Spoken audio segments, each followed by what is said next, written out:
Voters do not agree with these despicable women on The View. They are wildly out of touch with the vast majority of Americans, and frankly, they should seek immediate help.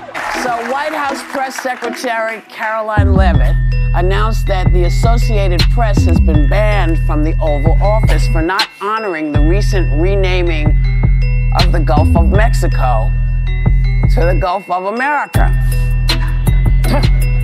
Take a look. The mistake really is there's too much BS floating out there, and now it's out of our hands. There's no way to control it, so now they're saying they're going to control it. I want to see what they're going to do. The heated clash between Whoopi Goldberg and Karoline Leavitt shows no signs of cooling down as the two continue trading barbs week after week. What started as a few sharp jabs has escalated into an all-out war of words, with neither backing down. So, what's the latest round of their feud about, and how did Leavitt take Goldberg down yet again? I've got all the receipts. Somebody call the fire department because things are about to get scorching. My team will review the applications and give credentials to new media applicants who meet our criteria and pass United States Secret Service requirements to enter the White House complex. All right. What'd she say?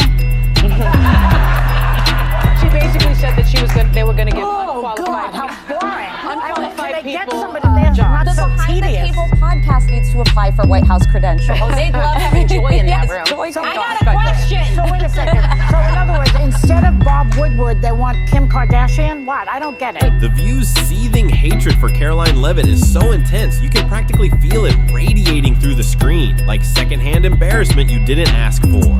We all heard Leavitt explain that the Trump administration has opened the White House to new media, including independent podcasters who meet certain criteria. Sounds pretty straightforward, right? Well, not in the magical world of Joy Behar's brain. Somehow she twisted that into Kim Kardashian waltzing into the press room. How? Why? Who knows? But according to Behar, welcoming new media is basically like tossing out Bob Woodward to make room for Kim K. Honestly, that's more of an insult to Kim Kardashian than anyone else. But does The View care? Of course not. As long as they can take cheap shots at Karoline Leavitt, all is right in their bitter little world.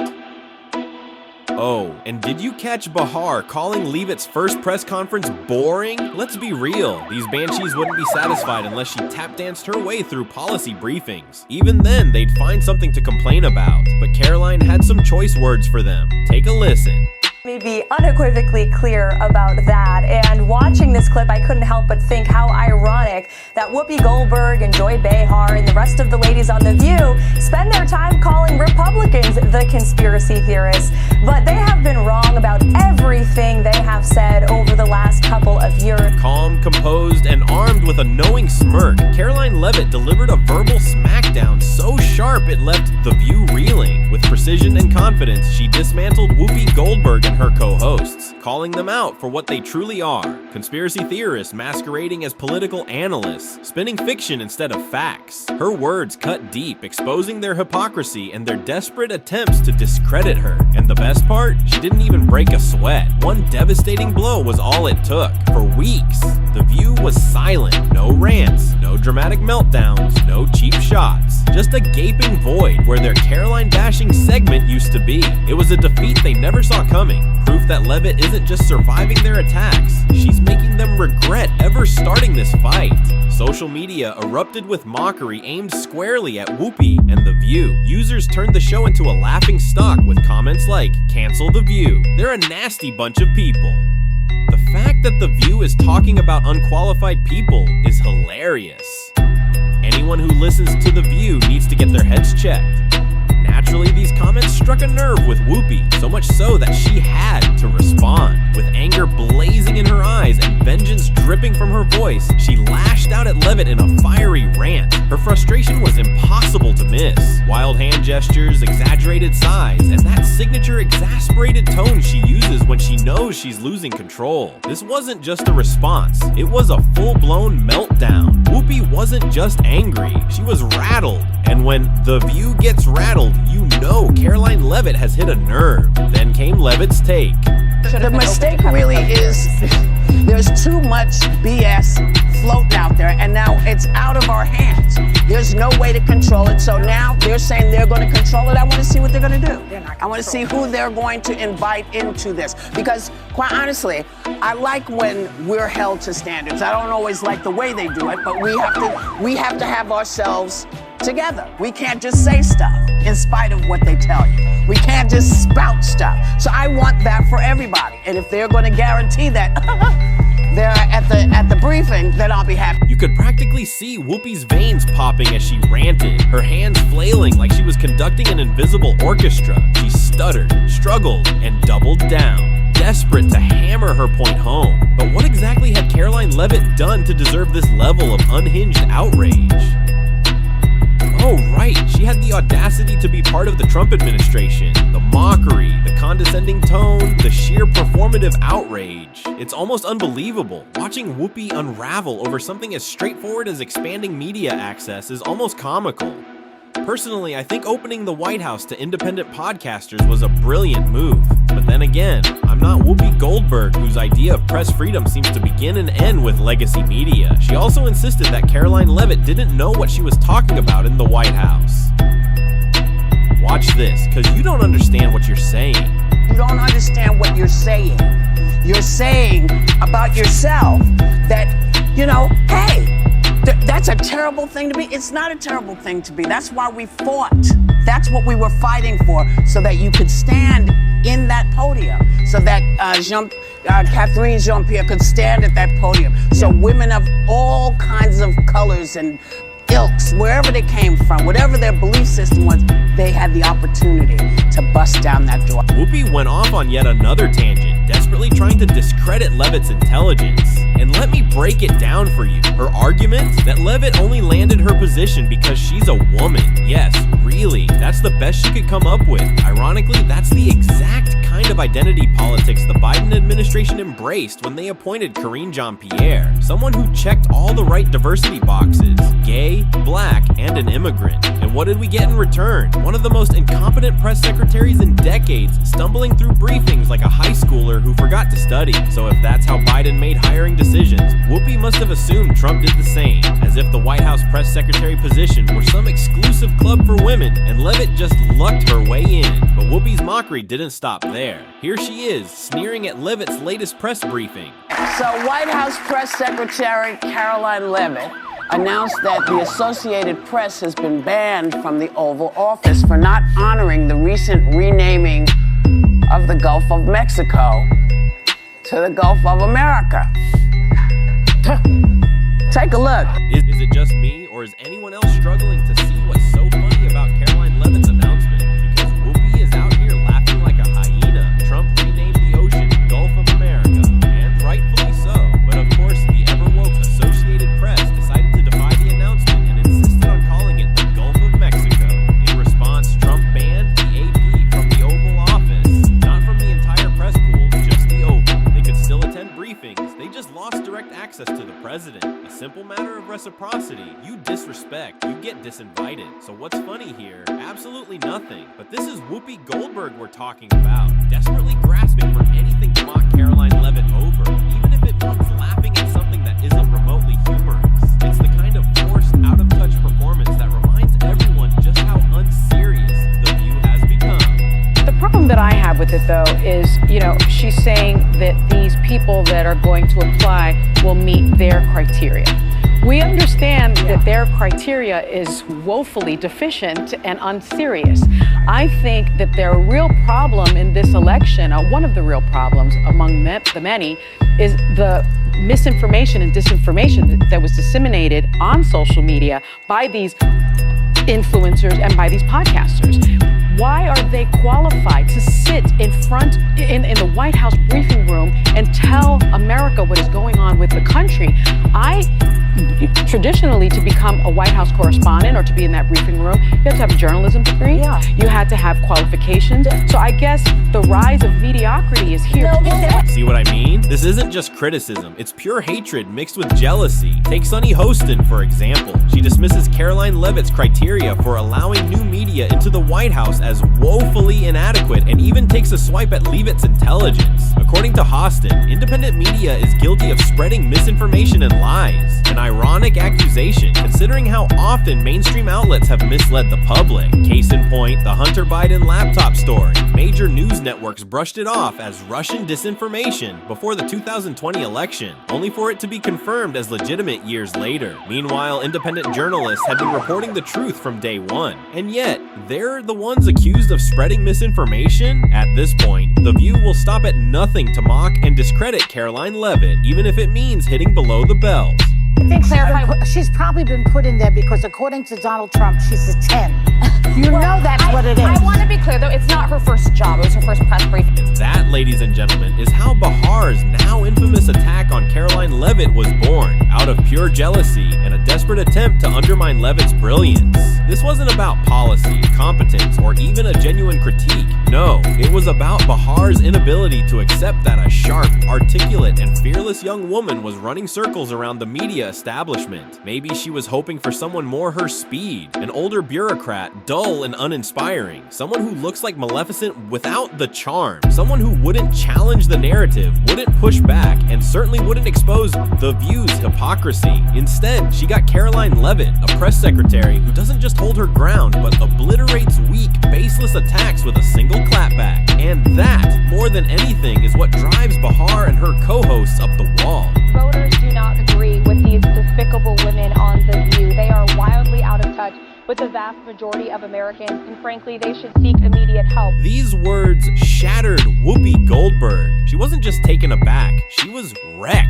For years, she had called the shots, set the woke agenda, controlled the narrative, and ruled The View like a queen on her throne. But Karoline Leavitt's takedown? It was a lightning strike straight to her ego. The moment Leavitt told Whoopi to seek help for her Trump derangement syndrome, you could almost hear the collective gasp. It wasn't just a jab, it was a public diagnosis, delivered with a smirk that made it sting even more. Whoopi's face twisted in fury, her eyes blazing with rage, her usual smugness gone, her forced laughter non-existent. Instead, there was only raw, unfiltered anger. She wasn't just mad, she was seething. The kind of anger that doesn't just fade but festers, waiting for a chance to strike back. But deep down, even she had to know, this time she had been completely outplayed, and the reactions even worse. Spewing lies, uttering insane diatribes, and generally behaving in an ugly, hate-filled manner, we marvel and mock the sheer shameless stupidity of the modern left daily. On this program, we've almost become desensitized to the insanity, but even I was taken aback, sickened by this demented diatribe. Powerful words from Rita Panahi of Sky News Australia.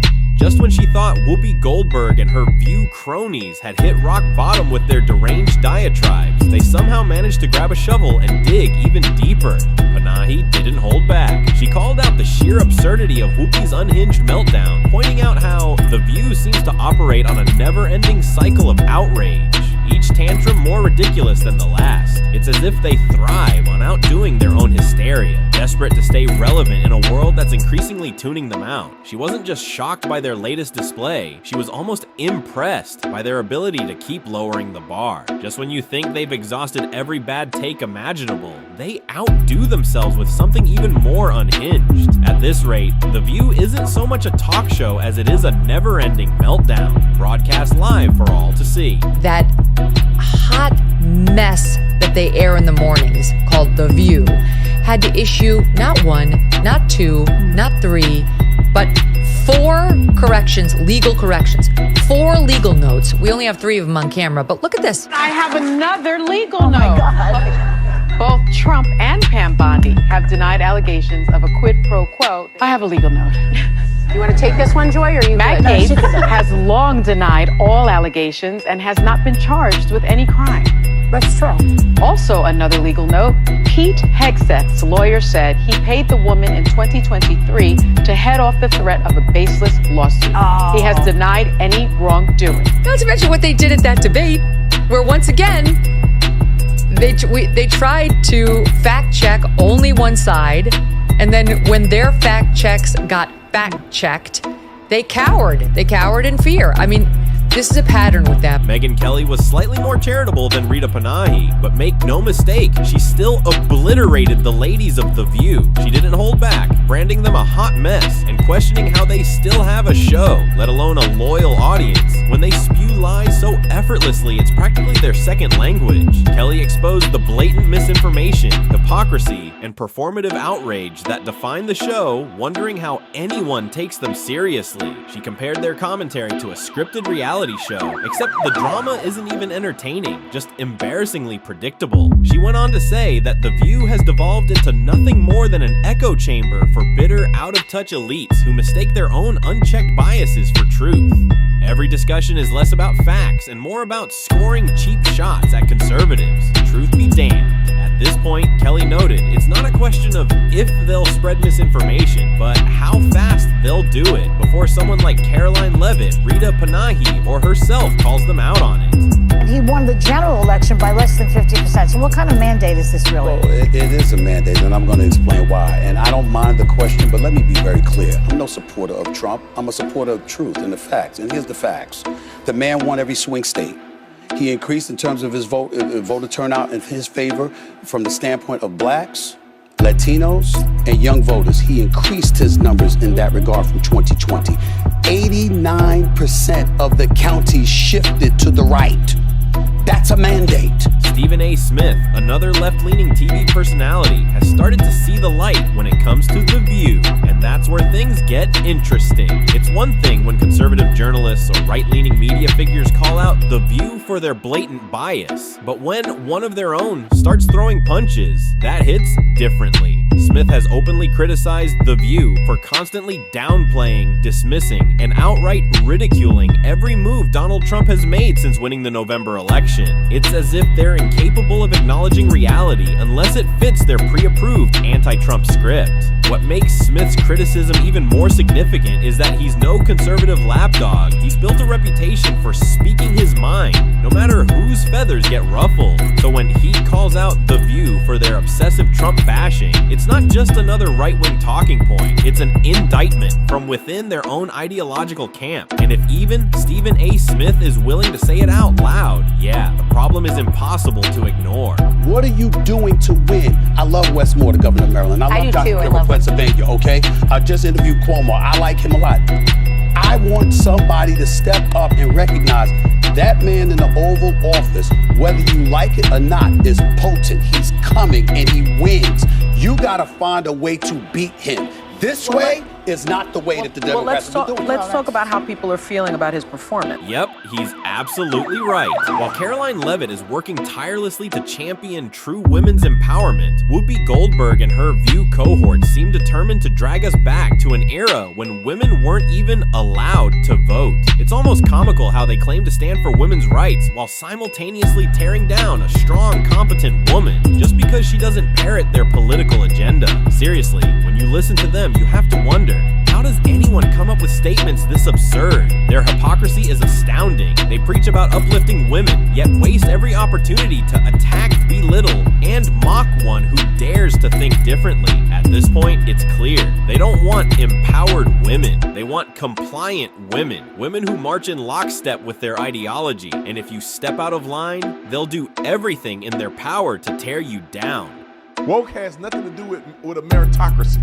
Woke is people doing extra stuff and putting people in places that are not qualified because of the color of their skin or whatever is between their legs. Whoopi, you don't know what you're talking about. And it's saying with a straight face. Matter of fact, you're the reason why, for the longest, women couldn't be in these positions. Imagine you being the press secretary. You know how silly you are? Then y'all got a show full of women that's silly. Y'all women make people reconsider, should women even be doing this? Karoline Leavitt give us life. Y'all fools make us want to turn a cornerback. Meanwhile, Karoline Leavitt remains laser-focused on her job, completely unfazed by Whoopi Goldberg and the left's predictable outrage. While The View spends its days spewing baseless attacks and throwing tantrums, Leavitt is busy handling real issues, proving day after day why she's the right person for the job. She doesn't waste time engaging in their petty theatrics, because unlike them, she actually has work to do. While Whoopi and her co-hosts rant and rave on daytime television, convincing themselves they're shaping the the world, Leavitt is standing at the podium, delivering facts, answering tough questions, and keeping the American people informed. The difference is glaring. Whoopi thrives on drama, Leavitt thrives on competence. And that is exactly why the left is so desperate to tear her down. They need chaos, controversy, and division to stay relevant. But Leavitt, she refuses to play their game, and that is what truly terrifies them. On that bright note, we'll wrap up today's episode. If you enjoyed our take on the ongoing rivalry between Leavitt and Whoopi Goldberg, don't forget to like this video and subscribe us to the channel for more content like this. Share it with your friends, because together we can take on this woke machine. Thanks for watching, and we'll see you in the next video. You're asking me for what the president's justification is for these tariffs. It's not up to you. You're not the president, Gabe. And frankly, I think it's a little bit disrespectful to the families in this country who have lost loved ones at the hands of this deadly poison. If you talk to them, and this president has, they are grateful that they finally have a president who is standing up to both Canada and Mexico, and most importantly, to China as well. The president added an additional 10% tariff on China because this deadly poison is being produced in that country. It's being distributed through our neighbors, and there needs to be consequences.